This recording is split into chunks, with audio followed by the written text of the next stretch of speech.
The Philadelphia 76ers really find themselves in a bit of a conundrum here. Now, it's no hidden secret that since our season concluded, they've pondered the possibility of trading Ben Simmons. We also know that they already did reject an offer from Indiana, which would have landed them Malcolm Brogdon and Indiana's first round pick, which is number 13 overall in tonight's draft. However, in the last week, talks have really intensified, and it looks like the team's head honcho, so to speak, Daryl Morey, has an idea in mind to where he wants to trade Simmons before the draft. That way he can get one or possibly multiple assets, including picks inside the lottery. Now, here's what the latest news is, and this has all happened within the last 72 hours. Bleacher Report reports that the Raptors have emerged as a serious suitor and that they've engaged in the most intensified talks in a possible trade for Simmons. And this was backed up by Matt Moore of the Action Network, who stated the Sixers actually did make an offer.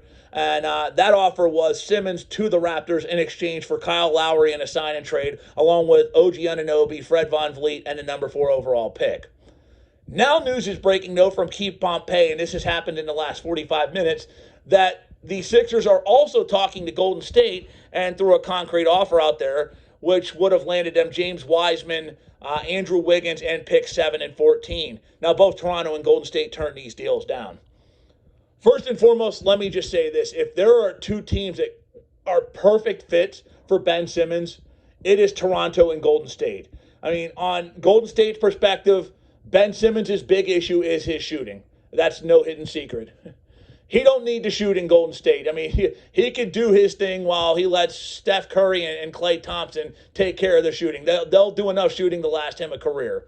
And that actually would open up many lanes for Ben Simmons to do what he does best, and that's improvise, that's move the rock, that's perhaps drive the lane, not be bogged down by lack of confidence because you got Joel Embiid clogging up the middle. I mean, that would be an ideal fit for him. Toronto, look, if you know anything about Masai Ujiri and Nick Nurse, they love defense. They love players who have that defensive-minded game, and that is Ben Simmons. Take everything else you want away from him. The guy is a stud on the defensive side of the ball. And if there's one coach in this league who I think can maximize Simmons to his full potential with the ball in his hands as a shooter, it is Nick Nurse. I mean, look at what he's done with Pascal Siakam. Look at what he's done with Anunoby. Look what he's done with VanVleet. I mean, the guy is a wizard with defensive mind. If you give him the defense, I'll build the offense. And Simmons already has the pieces in place. I mean, you're talking a guy who averages 15 points a game. Now, I realize that's not, we're not talking Michael Jordan here, but he's also not completely inept as a scorer. Just needs the confidence, needs the, the drive. I don't know what it is that's bogging him down. Maybe, again, it is truly that Joel Embiid hogging up the middle, which keeps Ben from doing what he does best. Who knows? But makes sense for both teams to want to be interested in Simmons. And look, I mean, from the Sixers' perspective, I also get it. They're not exactly going to want to sell him on the cheap.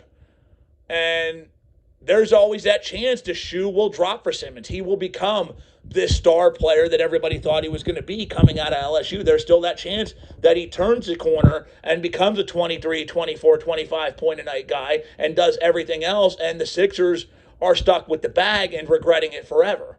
So I see Daryl Morey's perspective on wanting to sell high. That being said, if this is the kind of offers he's putting on the table, he's probably going to be stuck with Simmons for another year because I don't see too many teams biting on this. And then the Sixers find themselves in that conundrum again. Do they take a lesser offer and very much risk the possibility of this coming back to haunt them for a long time? Or do they keep Simmons and continue to try to make this experiment with he and Embiid that clearly doesn't work, clearly is never going to work? Do they try this one more time? I mean, on top of things, there is the Philadelphia fan perspective. And look, right, wrong, or indifferent, Philadelphia fans have this mindset, especially after that must-win game against Atlanta, that Simmons does not give it his full effort. That Simmons goes out there and relies on natural instincts alone at times too much and doesn't put forth the passion that they need. And let me tell you a little something about Philadelphia fans. Love them or hate them, they appreciate the blue collar, the grit and grind more than anything. They will take a player with 30% talent who gives it 100% effort over a player with 100% talent that gives 50% effort all day, every day. And their mindset about Simmons is he's that ladder. He's the player that has amazing gifts, has potential for so much more, but doesn't want it.